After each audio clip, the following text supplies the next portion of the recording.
pessoal, estamos de volta, 7ª temporada do Vem Aí, esse podcast da NVIDIA que já está conquistando corações por aí, ó. A gente até agora já conta com mais de 600 mil visualizações das últimas 6 temporadas, estamos super felizes com esse número. Eu sou Igor Lopes, host aqui do podcast com vocês, estou aqui desde a 3ª temporada batendo papo sobre inteligência artificial ao lado de ninguém menos que Jomar Silva, que é gerente de relações com os desenvolvedores da NVIDIA aí para a América Latina. Prazerzão ter você com a gente aqui de novo, Jomar. Prazer estar aqui de novo. Pois é, essa temporada, qual a expectativa? Inteligência artificial não para, né? E só case legal. E o pessoal tem gostado muito, principalmente dos cases que a gente está levando.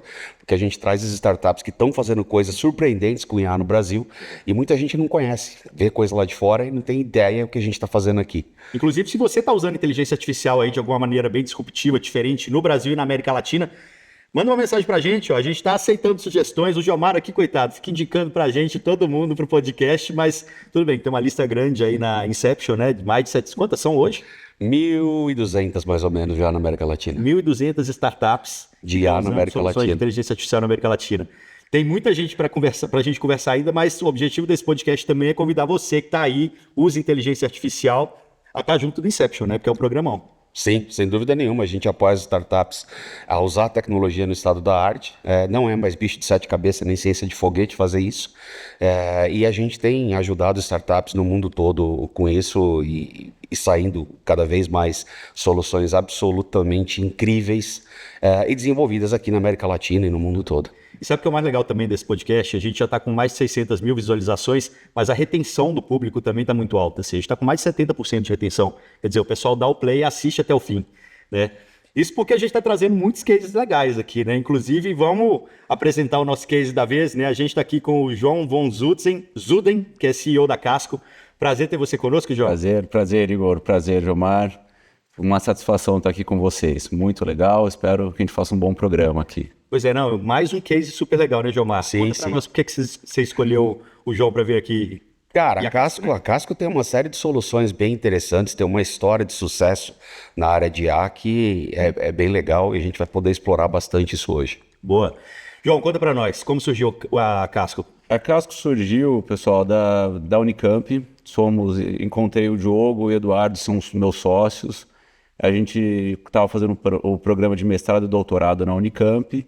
E o programa de mestrado começava com muito bolsista, no meio do caminho acabavam as bolsas e no final eu, o Eduardo e o Joe que terminávamos o projeto.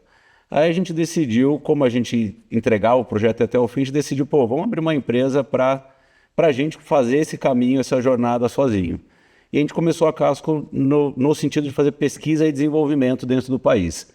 Então foi uma spin-off que veio da universidade, veio da Universidade de Campinas, e a gente montou no centro de pesquisa dentro da cidade de Campinas, a gente montou a Casco.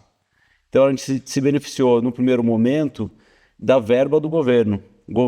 A gente escrevia muito projeto de subvenção para fomento de pesquisa, no começo RNP, Produto Anel, e consumia essa verba desenvolvendo tecnologia brasileira de ponta.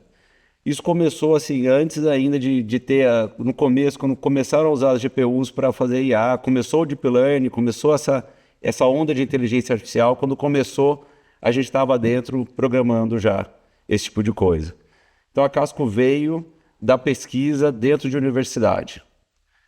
Boa. E aí, quando você fala assim da Casco, dentro dessas pesquisas, que soluções que vocês começaram a trazer, que soluções vocês começaram a pesquisar para o mercado? A gente, no começo, a gente participou muito do programa de TV digital, da virada TV digital brasileira. Então, a gente fez muito hardware, tuner, né, sensorizador de sinal, e depois a gente começou a fazer um servidor que ia gravar todo o conteúdo para a Ancine, né, um projeto da RNP com a Ancine, que ia gravar o conteúdo da TV digital brasileira. Mas o grande diferencial foi quando a gente foi contratado pela RNP para fazer uma rede de cinema, um case de cinema. Cara, eu lembro muito disso, porque eu trabalhava no Olhar Digital na época e a gente fazia isso como uma super novidade. É porque você não precisa mais dos rolos, né? Isso, daí a gente fez uma caixa pequena e a NVIDIA tinha acabado de lançar a Jetson TX2, um processadorzinho, e tinha uma GPU lá dentro. A gente usou essa GPU para fazer a sala de cinema. E daí, quando a gente começou, a gente fez os protótipos aqui no Brasil. Quando a gente mandou para a Malásia para a produção disso, Aí a Malásia foi comprar da NVIDIA, a NVIDIA falou, acabamos de lançar, como é que vocês estão pedindo 60, 90 kits desse? E daí que a NVIDIA veio conhecer o projeto e daí a gente entrou no programa de Inception com vocês. Legal. Daí primeiro na parte de hardware, depois a software e hardware junto. Até porque as pessoas não devem lembrar os mais novos, né? Tinha rolo no cinema, né, Giovanna? Tinha, e sobre TV digital tem uma coisa que acho que é a primeira vez que eu vou falar em público aqui. Eu participei do comitê de TV digital no Brasil e eu fui PMO do projeto da Sun Microsystems que desenvolveu o Java DTV. Legal. Que é a especificação base de TV digital com Java usada no mundo inteiro até hoje. Eu ajudei a desenvolver esse padrão. Legal, eu desenvolvi muito com Java TV. Não costumo contar isso por aí não, mas eu tenho um pezinho na TV digital até hoje. Que legal. Agora TV 3.0 também, mais novidades aí, né? É. Mas voltando ao nosso tema aqui, né? Até chegar nos dias de hoje. A gente vai chegar aqui, a principal solução é agro, né? Acho que você tem três, na verdade, três grandes indústrias que vocês atacam hoje, mas como chegaram até o ponto atual? A gente começou com a indústria, um programa, né, de incentivo da ANEEL, junto com a CPFL, que é uma distribuidora de energia, uma das maiores distribuidoras de energia aqui do país. A gente começou com uma solução de inspeção de rede de distribuição de energia, fomentado por esse dinheiro do governo. Tá? Então a gente desenvolveu um carro com câmeras autônomas, câmeras óticas e térmicas. O carro anda na rua, ele fiscaliza, ele inspeciona a rede de distribuição de energia e detecta os elementos elétricos e mede a temperatura e fala onde a rede vai entrar em colapso, onde tem algum desvio na rede de distribuição de energia. Esse foi o primeiro case nosso, um produto aí de 8 anos de desenvolvimento, um produto que já está bem maduro. Então teve um grande investimento do governo em cima disso e a Casco retribuiu esse investimento como conhecimento e produto para o país. Depois disso, a gente alavancou, a gente estava com muita tecnologia na Casco, e aí a gente decidiu ir para o mercado, deixar de ser uma empresa só de pesquisa e desenvolvimento e ser uma empresa de produto. A gente veio um novo sócio junto para a Casco, um executivo de mercado, e direcionou a Casco daí para esse canal de montar produtos. Vendo isso, a gente tinha conhecidos na Cargill. Mas antes de entrar na Cargill, vamos falar um pouco mais do carro, né? Porque tem uma história interessante que vocês desenvolveram no Brasil, mas vocês já começaram também com o mercado internacional, que o Equador já comprou isso, vocês já começaram também a trabalhar esse carro lá. A gente desenvolveu a tecnologia aqui no Brasil, mas o olhar da Casco sempre é em fazer soluções globais. Esse é o nosso mindset, a gente sempre busca soluções que possam ser replicadas no mundo. Quais são os problemas do mundo? E a gente fez esse carro para o Brasil, para as nossas necessidades, mas ela dá um fit muito grande com todo o país que tem a distribuição de rede aérea, distribuição de energia com rede aérea. Então, nossa primeira venda foi para o Equador. Vendemos lá 4, 5 carros para eles. Então foi uma coisa muito legal da gente ver um produto que a gente desenvolve aqui no país, ver os outros países comprando e assim a necessidade de todo mundo em colher métricas cada vez mais apuradas para tomar uma decisão correta. E a gente tem visto cada vez mais isso aqui, né, Gilmar? De empresas brasileiras. É o que eu ia falar, né? A gente tem tido muita empresa Brasil, da América Latina em geral, que consegue exportar com muita rapidez e facilidade as soluções que desenvolvem, né? E eu costumo brincar com os empreendedores, né? Se você fez uma solução de software que funciona na América Latina, ela vai funcionar em qualquer lugar do mundo. Por questões culturais, por questões de falta de infraestrutura, tanto elétrica quanto de telecomunicações, por questões sociais, né? De como fazer aquela tecnologia de fato funcionar na rua. Não sei se vocês sabem, há uns anos atrás, eu não sei como é que está hoje, né? Mas você tinha mais câmera fazendo monitoramento dentro de comunidade do que em bairro rico. Porque a galera descobriu que dava para fazer monitoramento dentro de comunidade, saber o que está acontecendo, e saber a hora que a polícia chega, por onde chega, ou enfim, qualquer outro plano de segurança. Não, é sério mesmo. Secundário, então, tipo, é sério mesmo. E assim, se adotou essa tecnologia, os caras começaram a pegar câmera em tudo quanto é lugar e levar para lá. Então, eu achei, quando você falou, achei que a polícia que tinha colocado, mas não. Um sistema paralelo. E qual foi o desafio? As empresas que trabalhavam vendendo sistemas de monitoramento, de vigilância para casas de padrão médio e alto, tiveram que encontrar um outro jeito de fazer né? Porque senão não ia dar certo. Uma outra história que é sensacional, teve um projeto piloto, eu não lembro, uma cidade no interior de Minas, se não me engano, era para ser a primeira cidade inteligente do Brasil, né? Santa Rita? Não foi Santa Rita, eu não lembro o nome da cidade, mas tem um dos projetos que eu acompanhei lá que eu dei muita risada. O cara tinha feito um sistema de monitoramento de vaga de estacionamento, né? E para ficar barata a história, o que ele fez? Ele fez com aquele anel de cobre, Sim. que é o que a gente tem em semáforo, né? Então ele ia pegar uma rua inteira, fazer aquela história lá, né? Ele instalava o cobre de noite, de dia, alguém à noite roubava. Aí instalava de dia, de noite roubava. Instalava de dia, de noite roubava. Na terceira ou quarta vez falou, não, não vai funcionar. Tiveram que ir para a visão computacional. Então, assim, a gente tem que dar murro em ponta de faca. A gente acaba desenvolvendo solução aqui. E não é o fanismo de brasileiro e latino-americano, mas a gente desenvolve solução aqui que ela consegue ser aplicada em praticamente qualquer país do mundo. Eu acho legal você falar isso, porque a China trabalha muito dessa forma, né? Só que a gente está falando do Brasil, tudo bem. Brasil são 200 e tantos milhões de pessoas, também tem muitas regiões diferentes e tal, mas China, cara, é 1 bilhão, né? E na China acontece muito isso, né? De repente, diversas áreas trabalharem um produto para aquela área, como se fosse um estado aqui. Então, você tem uma empresa de carro elétrico fazendo para determinada região, uma outra empresa fazendo para aquela outra determinada região, e cada uma delas trabalhando praticamente um país. Então, elas aprendem muito com isso, né? Com diferenças culturais também, com diferenças de distância, de chegar na cidadezinha pequena, mas também no grande centro, a pessoa que é mais tecnológica, a pessoa que está lá colhendo arroz.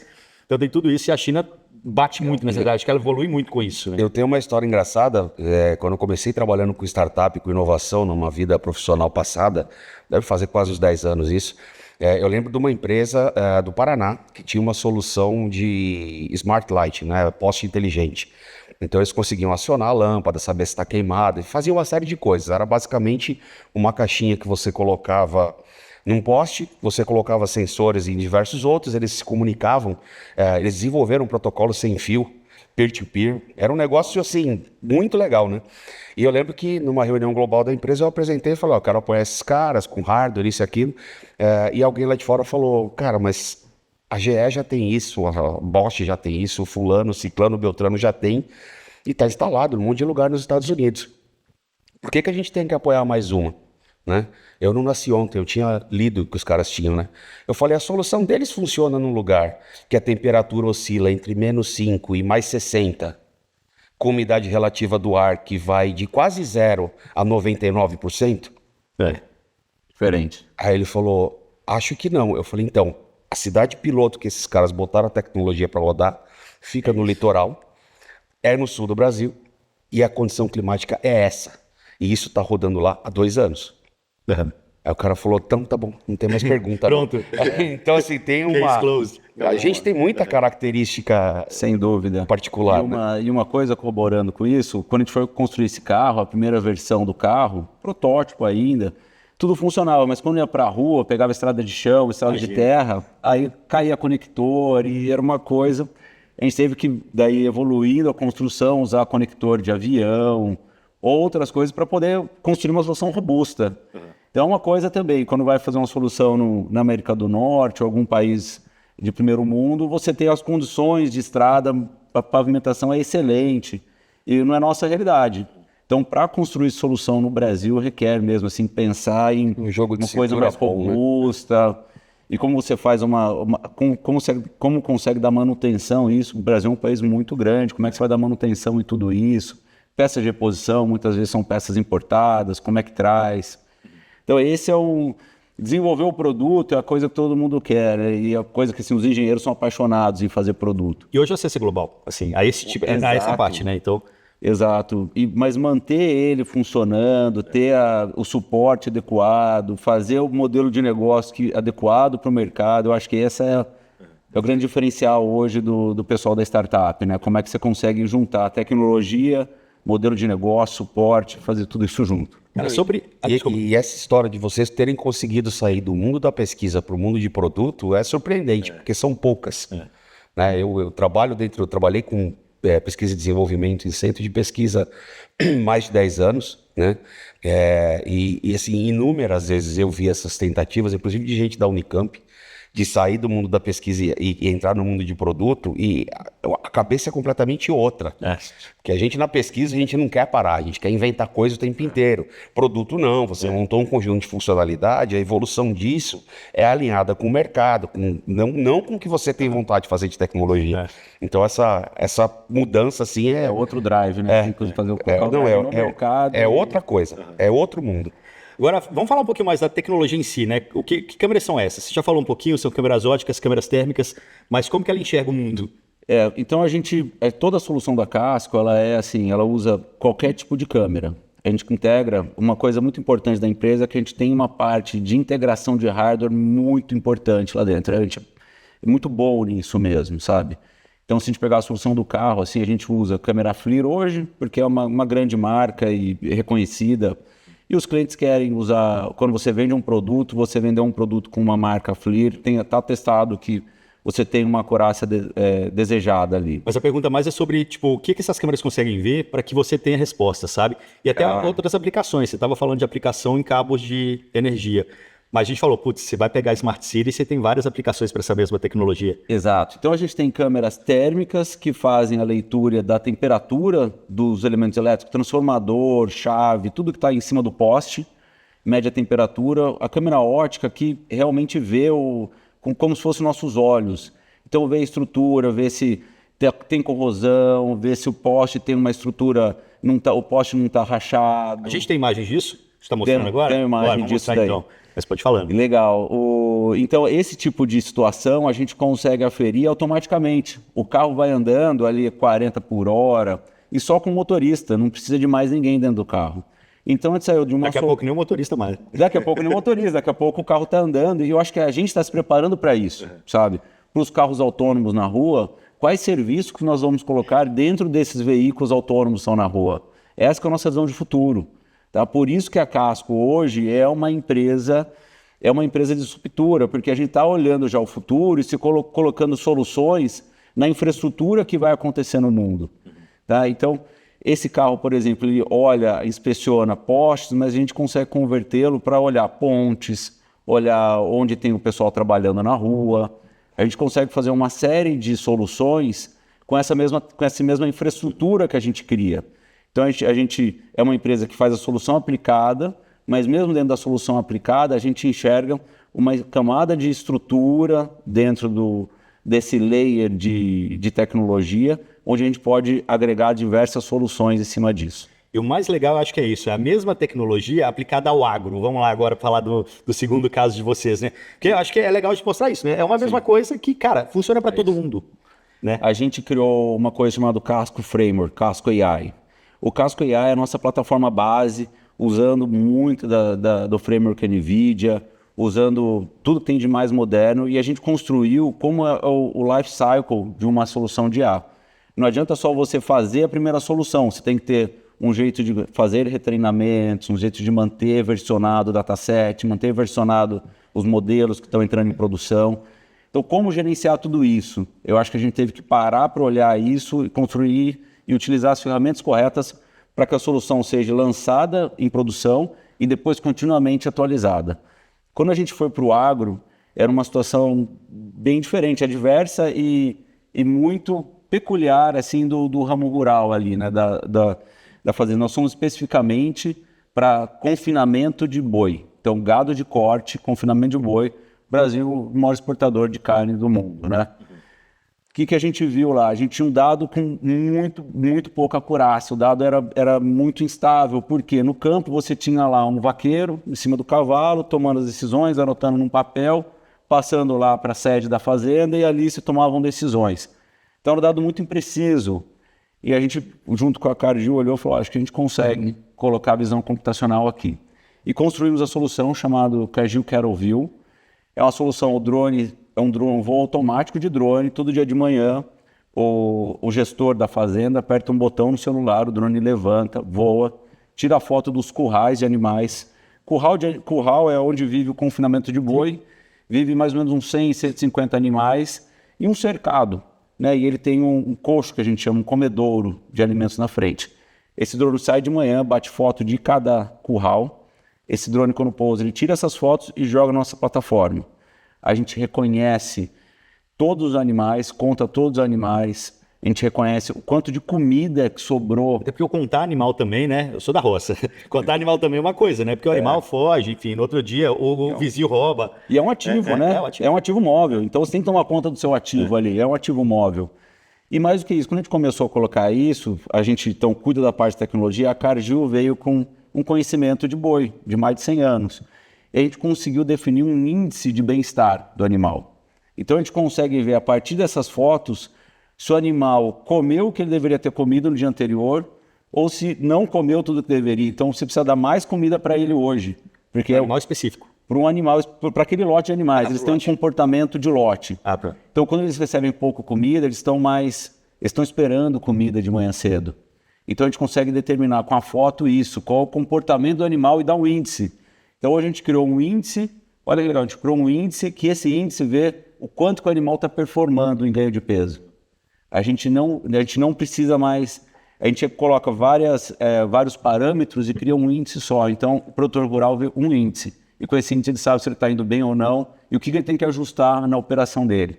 Você vê, uma solução que antes era uma solução imprecisa, agora com o uso de tecnologia drone, mais visão computacional, a gente consegue transformar isso numa solução muito precisa.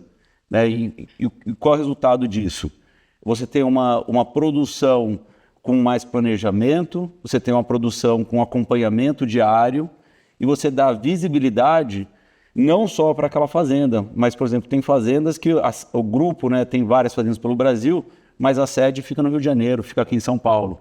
Então você consegue diariamente fazer um reporte para a sede de como é que está cada lote de animal, gerando transparência para todo o mercado. Quer dizer, mesma tecnologia, né? Visão computacional com inteligência artificial. A gente estava falando agora mesmo de cidade, agora já está falando do campo. Do campo, É um pouco disso. E, de novo, exportando. Exportando. Essa solução já está em 4 países. A gente está no Brasil, Bolívia, Paraguai e Argentina. A gente tem esses clientes, a gente está junto com a Cargill escalando isso em várias fazendas. E é importante entender que, por mais que sejam países diferentes, a gente tem um cenário semelhante do campo, o pessoal com baixa performance, então um pessoal que ainda carece mais de estudo, e a gente consegue chegar nesse lugar trazendo uma solução que eles conseguem usar, uma solução user-friendly para eles, sabe? E isso faz com que pessoas que antes tinham dificuldade em mexer com planilhas, esse tipo de coisa, conseguem rapidamente operacionar um drone automático, por exemplo. É muito diferente isso, porque elas têm certas dificuldades de mexer, redigir um texto, mas na hora de mexer no WhatsApp, na hora de mexer num drone, sabe tudo. É impressionante como o aprendizado é rápido. Com a tecnologia. Não, visão computacional é uma área que vira e mexe assim, em evento, batendo papo, o pessoal fala, agora tem LLM, esse negócio de visão computacional já está ultrapassado. A gente não está nem coçando a superfície ainda. Eu estava lembrando esses dias, né? Quando eu fazia palestra de IoT lá 10 anos atrás, né? Eu falava que o Internet das Coisas ia virar onipresente. A gente não ia mais ver, né? E hoje o pessoal fala, cadê aquelas coisas de Internet das Coisas que você falava? Eu falo, tá aqui, ó. Isso aí. É onipresente, a gente não vê, né? Visão computacional está chegando no mesmo... A tecnologia é feita para isso, né? Sim. É para não ser vista. E a visão computacional, ela está chegando perto disso. Quando a gente olha, o maior sistema de monitoramento hoje de trânsito é o Waze. Sim. E o Waze é gratuito. E, na verdade, cada usuário do Waze é um fornecedor de dados e de informação. É um IoT. É um IoT. Então, agora você imagina o seguinte... A solução deles com as câmeras para monitorar instalação elétrica, né? Daqui a pouco a gente vai conseguir ter câmera embarcada em carro, dashcam, com qualidade suficiente para fazer a mesma coisa. Então, uma operadora, igual a CPFL, a Enel e etc., ela não vai precisar ter o carro dela. Ela vai fazer uma parceria com uma empresa de táxi, a gente já está olhando isso. ou com uma 99 da vida, e vai pegar esse dado do cara que está na rua o dia inteiro. Eu conheço uma empresa que está fazendo isso para a estrada. Né? E o interessante é o seguinte, o que eles estão fazendo é mais genial. A dashcam, ela tem como imprimir, além do horário, a latitude e longitude. Então eles estão fazendo isso para detectar ativo de rodovia. E ele não precisa nem fazer rastreamento. Porque a hora que ele encontra o ativo, ele tira a foto de um frame, ele consegue ler a latitude e longitude. Então, um carro de serviço, um guincho, que sai para fazer um negócio, quando ele volta, ele acabou de fazer inspeção de 5 km, 20 km, 10 km da estrada. Então, a visão computacional, eu acho que ela está chegando nesse limite. Daqui a pouco a gente vai começar a ter a capacidade de extrair dado da mão das pessoas, as pessoas vão aceitar por conta de benefício, é o que a gente faz com o Waze. Né? Que se a gente for parar para pensar, o Waze está te monitorando o dia inteiro, ele sabe onde você foi. Exato. Né? Você abre mão da sua privacidade para você ter uma informação de volta que é como é que eu escapo do inferno do trânsito. Né? Então, para mim, a visão computacional daqui a pouquinho chega nisso. Não, isso aqui em São Paulo, né? O que está acontecendo com a segurança pública, né? As câmeras, eles estão fazendo parcerias com várias empresas também de segurança para poder pegar as câmeras dos condomínios, verem quem está passando na rua, né? Fazem a identificação facial e estão conseguindo prender várias pessoas foragidas, né? Fichadas na polícia com essa tecnologia. Tem mais, o número atual, eu sei, passou dos 3 mil já presos por conta disso. É impressionante, né? Como essa geração de dados leva a gente até outro modelo de negócio. Então, hoje, por exemplo, as empresas, as concessionárias têm que fazer inspeção. Mas se você fizer de antemão tudo isso, você pode vender o dado só. Ela deixa de fazer esse serviço, tá no portfólio dela, fazer esse serviço, porque você está fazendo esse serviço. E daí você vende a inspeção já feita para ela, o dado que ela quer. Não precisa ser inspeção, você vende onde está o defeito. Só. Informação, né? Só informação.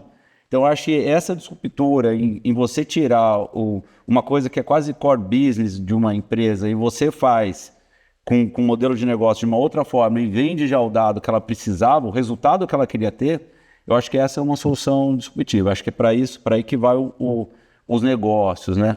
E falando sobre visão computacional e IoT, tem uma coisa, eu acho que a câmera é um dos melhores sensores de IoT. É o sensor universal. O sensor universal. Ele é um sensor universal. A gente teve um papo num episódio da temporada passada, se não me engano, com a Cycrop, que o D'Amico, que é o fundador da Cycrop, meu amigo de longa data, ele explicou pra gente da questão... Era agro também, né? Era agro também, mas do satélite, que a informação do satélite importante não é a ótica. É exatamente a de sensoriamento. Tipo, infravermelho. Exato. São 7 visões, né? Outros espectros. É isso. Espectros, exato. É essa a história. Então, assim, a câmera é o sensor universal. Eu confesso Enxerga muito mais que a eu gente. sou muito tendencioso para falar de visão computacional, porque é a área de IA que eu estudo há mais de 10 anos. E eu fui estudar IA porque eu encontrei problema que eu não conseguia resolver com sensor em IoT. Legal. E aí, quando eu olhei para a câmera e vi visão computacional, eu falei, isso aqui resolve tudo. Isso aqui resolve tudo, porque eu consigo fazer coisa que não dá para fazer. Eu sempre brinquei com o pessoal, um negócio estúpido e idiota. Contar quantas pessoas estão num auditório. Exatamente. Meu, você pode botar crachá com NFC, você pode... 1 milhão de coisas. Uma câmera resolve o assunto. É isso mesmo. E acabou, é simples, né? A gente não consegue outro dia já sensorizar. tinha um cara lá com aquele negocinho, né? Entrando e saindo ali. Entrando e saindo. A gente teve um caso da Omnicog, lembra que teve aqui, falando de um parque, que eles monitoraram a entrada do parque com câmera. Verdade. E o maior parque de São Paulo, o controle de pessoas era um tiozinho Ficava ali, né? que ficava com sensor. Então, às vezes, alguém passava para pedir uma informação, entrava um grupo de 40, ele não viu. Né? Então, assim, a discrepância entre o número que era estimado no parque e o número real É absurdo. absurda. E visão resolveu tudo. Exatamente. Essa questão da visão, com visão computacional, eu acho também que a gente só está arranhando o iceberg ainda. Eu acho que tem um grande caminho. E eu acho que falam dos LLMs e agora a visão computacional já não é mais o hype que tem, mas eu enxergo um pouco diferente. Eu acho que os LLMs vêm para facilitar o processo de treinamento dos modelos de visão computacional. Eu acho que essa que é a... E tem as VLMs hoje, e a fusão das duas tecnologias, né? Hoje você já consegue fazer sistemas em que, e isso até quem quiser procurar no site da NVIDIA tem bastante informação, né? No site especificamente do Metrópolis, que é a nossa plataforma de Smart Cities. Hoje já existem sistemas em que, numa troca de turno, por exemplo, numa fábrica, o inspetor que chega, ele fala para uma LLM quantos incidentes ocorreram no último turno. A LLM responde para ele, 4. Qual foi o mais grave? Esse. Me traz o vídeo. E o vídeo vem cropado. Então, você tem a visão computacional tradicional fazendo a alimentação de uma série de informações que passam por uma LLM e o treco começa a ter inteligência. E isso é muito legal. Isso é impressionante o nível e a velocidade que a gente está chegando nisso, né? A velocidade é muito rápida desenvolvimento, né? Quando que lançou o primeiro modelo de LLM e onde a gente já está agora. Então a coisa está evoluindo muito rápido. Não, e foi bom você ter falado de fábrica, porque ó, a gente deu exemplo primeiro de cidade, fomos para o campo, agora vamos para a indústria. Vamos lá, vocês também têm uma terceira perna aí na indústria. Temos uma terceira solução importante que é para a indústria. A gente desenvolveu usando também visão computacional. A gente conheceu numa feira o pessoal de uma das maiores empresas multinacionais aí de fabricação, fabricação de produtos de higiene pessoal, e nos chamaram para um desafio que era conseguir aferir 100% de uma linha de produção de alta velocidade. Uma linha de mais de 500 produtos por minuto. Então, assim, quase não dá para ver o frasco passando na frente na esteira. E a gente teve que desenvolver uma rede neural específica para isso, que pudesse conferir todo o book de qualidade. Não valia fazer uma coisa, metade do book de qualidade, tinha que conferir todos os itens do book de qualidade e ter uma resposta hábil nessa velocidade. Porque se tivesse um defeito, a gente tinha que tirar da linha, integrar com a descartadora para tirar esse produto da linha. Tem um vídeo aqui que a gente mostra bem isso funcionando. É super legal, vale a pena ver, está no YouTube também da Casco. Boa. Então a gente construiu uma rede neural específica para isso. Uma rede neural de altíssima velocidade que consegue combinar fotos de frente, da frente do verso e de cima do tubo, do frasco, e encontrar qualquer defeito, seja um rótulo torto, uma rasura no rótulo, aquela orelhinha que fica para frente, que fica saindo do rótulo quando você vai no supermercado, a gente consegue detectar uma bolha. E mais do que isso, quando a gente chega nesse problema específico da indústria, a gente tem uma particularidade, que o operador, o humano, é uma pessoa que, lógico que não é proposital, mas ele agrega erro no processo. Uhum. Então, para ele configurar uma máquina, o setor de qualidade perde um pouco a mão ali de como gerir isso, porque na ponta você tem um operador de máquina que ele pode alterar as regras. Então a gente tomou todo o cuidado em fazer uma solução no touch. A solução caminha para uma solução que o operador não precisa pedir para retreinar a máquina.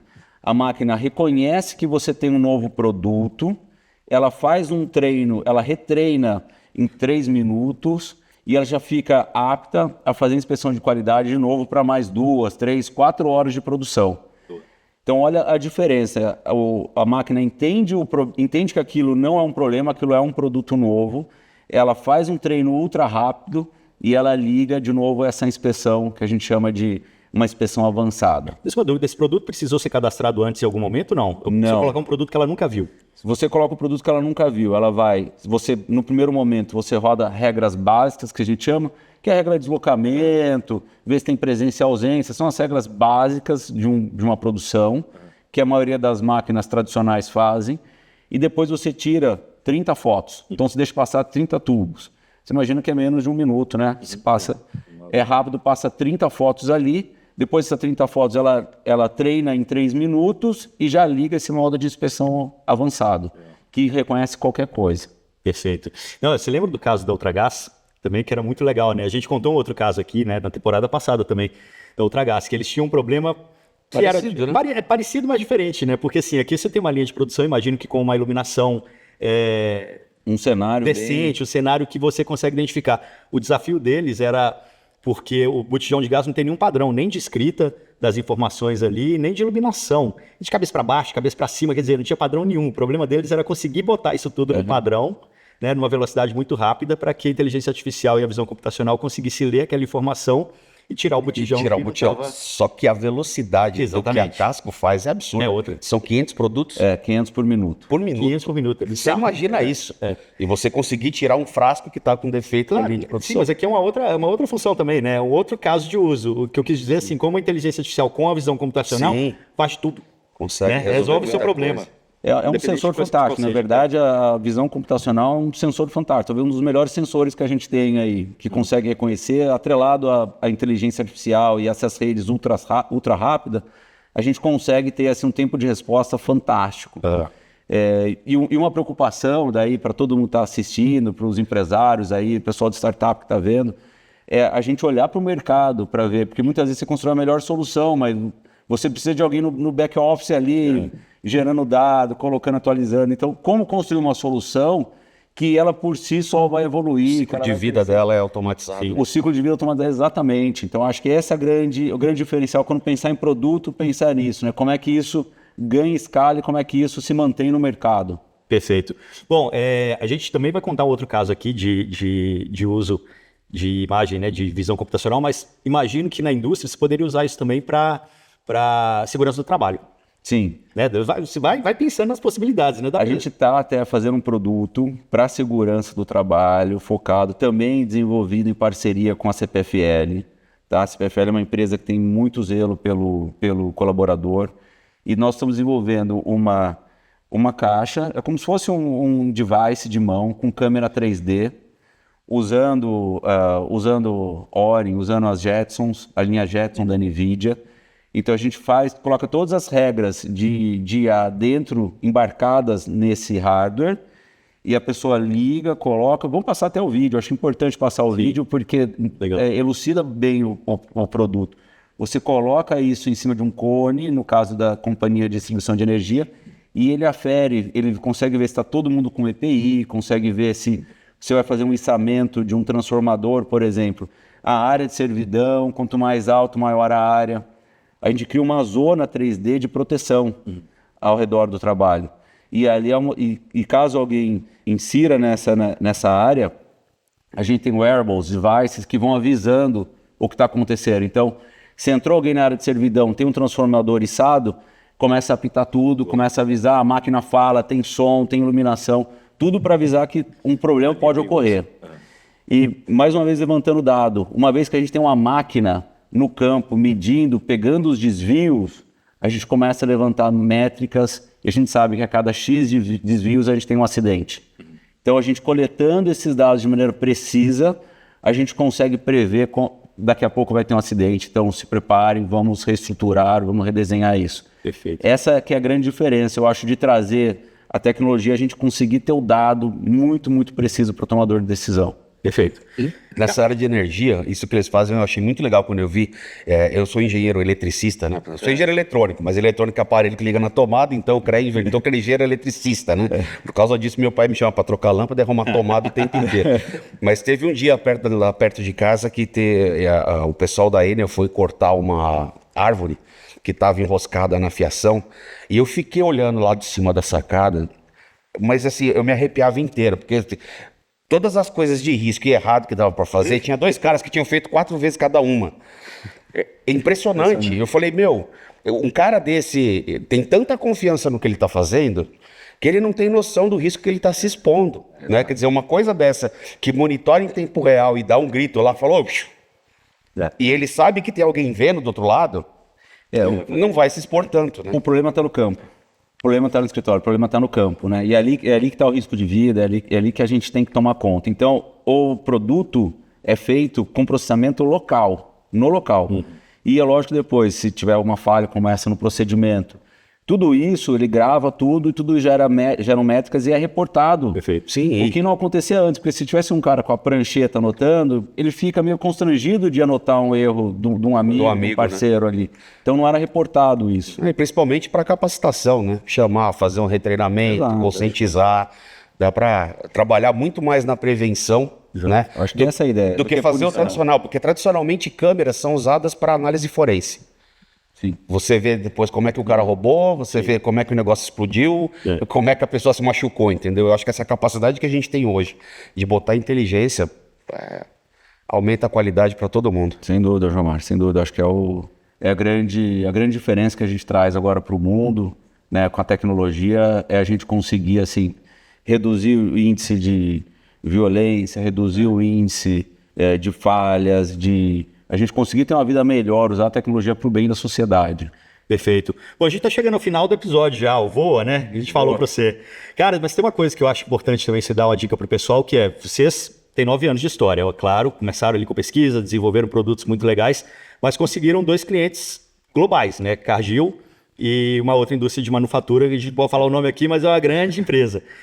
qual o caminho para conseguir chegar numas grandes assim? Porque eu acho que esse também é um caminho para internacionalização, né? Mostrou um serviço aqui no Brasil, o cara vai, pega essa solução e leva para outro lugar. Sim, eu acho que uma característica da Casco, assim, que potencializou a gente é uma empresa muito transparente. A gente, assim, sempre quando teve problema, com o cliente falou assim, olha, teve um problema, aconteceu isso, nosso posicionamento é esse, a gente vai corrigir o quanto antes. Então, acho que, assim, primeira coisa, a transparência, ela é fundamental para ter um relacionamento com uma empresa de grande porte, sabe? Ninguém ali está para brincar, ninguém está ali, está todo mundo sério, querendo resolver um problema. E eu acho que quando a empresa grande também vê uma startup a fim de fazer com empenho, sabe, ralando, indo lá, mostrando e sendo seriedade em reunião, acho que você acaba desenvolvendo uma credibilidade. Sim. E eles muitas vezes assim, eles encaram assim, até como parte do time deles, sabe? Poxa, vocês são tão bons, assim, vocês são honestos, fazem, nunca enganou, fala a verdade toda hora. Vem pro meu time, vem assim, sabe? Vem trabalhar junto, vem fazer um trabalho a 4 mãos aqui. Então acho que esse é o principal diferencial, a gente ter... Primeiro, tem que ter capacidade de entrega. Eu acho que isso, assim, todo mundo que abre uma empresa, acho que tem que ter essa capacidade de entregar o que se propõe a fazer. E depois ter muita honestidade e transparência no que está acontecendo. Porque problemas vão existir. A gente sabe que desenvolver, construir, inovar, é fato que vai ter algum desvio. Mas você saber lidar com o desvio de maneira clara e saber superá-lo, eu acho que ele é fundamental para um relacionamento de mais alto nível. Perfeito. Mais alguma coisa, Gilmar? Mais algum ponto que você acha que é importante a gente... Um lembrete para a galera, se você tem uma startup, trabalha com IA, nvidia.com/startups, é só se inscrever no Inception, vai ser um prazer ajudar vocês, igual a gente tem trabalhado e ajudado a Casco. Perfeito. João, último recado, última questão que você acha legal falar para o pessoal? Eu queria agradecer aqui a NVIDIA, todo mundo pela oportunidade de estar aqui. A Casco, uma empresa assim, que está em franca expansão. E a gente espera encontrar todo mundo aí nas nossas redes sociais. Podem seguir a gente, casco.ai. Casco é K-A-S-C-O. K-A-S-C-O.ai, tanto no Instagram, no YouTube. Segue lá a gente. Beleza. E vamos deixar também aqui do lado o LinkedIn do João, o LinkedIn de Gilmar, que é sempre legal também vocês adicionarem o pessoal lá e continuar essa conversa por ali, de repente trocar uma ideia, comprar solução, sempre é bom, né? Sempre é bom, não? Precisa. Beleza. Bom, pessoal, agradeço demais a presença aqui do João von Zuden, CEO da Casco, Gilmar Silva, parceirão aqui do podcast também com a gente, gerente de relações com desenvolvedores Latam da NVIDIA, prazerzão, gente, mais uma. Esse episódio ficou bom, hein? Legal. Bom. Gostei. Valeu, pessoal. Até o próximo. Isso aí, obrigado. Até o próximo. Tchau.